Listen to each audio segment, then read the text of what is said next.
दीपक, अच्छा मुझे नीचे से कुंडी खोल देनी पड़ेगी। हाँ जाओ ना। एक सेकंड। बिट्टो,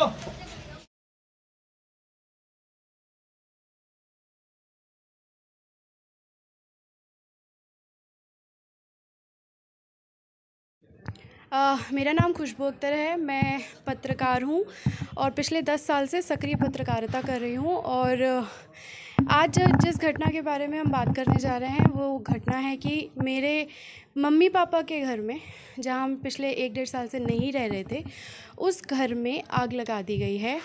मुझे रेप थ्रेट्स आते हैं, जान से मारने की थ्रेट्स आते हैं, लेकिन अब वो मेरे लिए नॉर्मल है क्योंकि हम हेट क्राइम को रिपोर्ट करते हैं।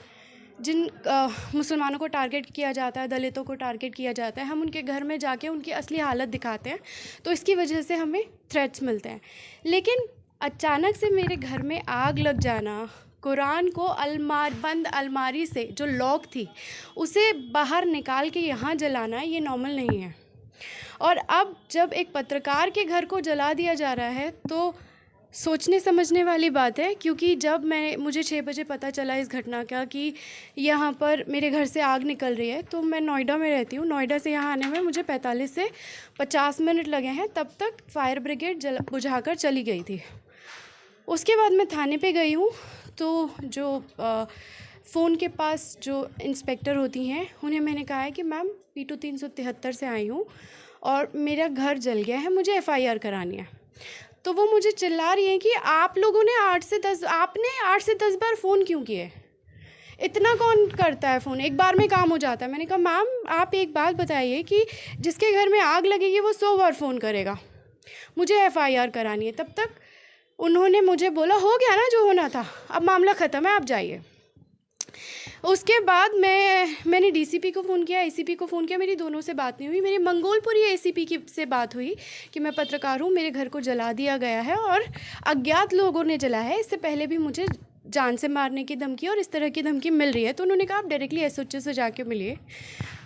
मैं करीब 12-1 बजे के करीब SHO सर से मिली हूँ और SHO सर को मिल के मैंने बताया है कि सर ऐसा ऐसा है, घर जल गया, मैं समझती हूँ, लेकिन अंदर कुरान जो रखा था उसे बाहर निकाल के जलाया गया। आप लोगों ने खुद अपनी आंखों से देखा है। तो उन्होंने कहा अरे ये तो घर बंद है ना। मैंने कहा नहीं सर, मेरा भाई हफ्ते में 15 दिन में यहाँ आता है। और उन्होंने कहा ये तो मस्जिद के बगल में घर है। मैंने कहा नहीं सर, मस्जिद और इस घर में बहुत दूरी है। और उसके बाद उन्होंने कहा कि मैडम इतनी कोई बड़ी बात नहीं है, आप फिर भी FIR लिख के दे दीजिए। उस 12 बजे से लेके 6 बजे तक मुझे थाने में बिठा के रखा कि अभी हो रहा है, अभी हो रहा है, अभी हो रहा है, नहीं लिखी गई। उसके बाद 7:30 बजे फॉरेंसिक टीम आई, मैं उनके साथ ऊपर आई हूँ। उन्होंने सारा का सारा एविडेंस लिया है। उस एविडेंस में उनको रामायण के भी वो मिले हैं, राख मिली है, उन्होंने ही मुझे बताया। और उसी के साथ साथ उन्होंने मुझे ये भी बताया कि ये घर में कैरोसिन या डीजल डाल के घर को बाकायदा आग लगाई गई है। और ये बात उन्होंने बोला कि वो अपनी रिपोर्ट में भी लिखेंगे। और मैंने बोला ठीक है। तो उसके बाद जब यहाँ पर सारी जांच हो गई, हम नीचे गए। नीचे जाके मैंने पुलिस वाले सर को ऐसे ही अपनी कंप्लेन लिख के, मैं पहले ही 2 बजे के आसपास दे चुकी थी, मैंने ऐसे कंप्लेन करके बोला सर आप मुझे रिसीविंग दे दीजिए। तो उन्होंने कहा मैडम ऐसे तो रिसीविंग नहीं दे सकते, हम FIR लिख रहे हैं और आप थाने ही आ जाओ और फिर वहीं आपको जो मिलेगा वहीं पर आपको मिलेगा। मैंने कहा ठीक है सर। जब मैं वहाँ पर गई हूँ तो करीब 11 बजे तक मैं वहाँ बैठी थी। मेरा किसी ने ना फ़ोन उठाया, ना मुझे FIR दी, ना कुछ किया। और अभी सुबह 10 बजे मुझे फ़ोन आया कि आपकी FIR हो गई है, आप FIR की कॉपी लेके चले जाइए। मतलब ये कहा जा सकता है कि एक तो आपके घर में आग लगी और ऊपर से पुलिस की तरफ से भी आपको कहीं ना कहीं प्रताड़ित किया जाता है। जी तो बिल्कुल। अब क्या कहना है पुलिस का? पुलिस का तो अलग अलग थ्योरी है और उस थ्योरी में साफ ये कहना है कि हम जांच कर रहे हैं और जितनी जांच कर सकते थे हमने की है। हम और जांच करेंगे क्योंकि CCTV फुटेज में तो कुछ नहीं मिला है। जबकि हमने कहा है कि अगर घर में ना तो कोई भूत रहता है ना कोई जिन रहता है, तो अचानक से अपने आप से कोई कैसे उड़ के आके सारी चीज़ों को आग लगा देगा? कह रहे मैडम वो तो हमें नहीं पता, लेकिन हम इन्वेस्टिगेट कर रहे हैं। आपको क्या लगता है क्या वजह हो सकती है और कौन ये कर सकता है? कौन ये कर सकता है, मैं किसी का नाम नहीं ले सकती।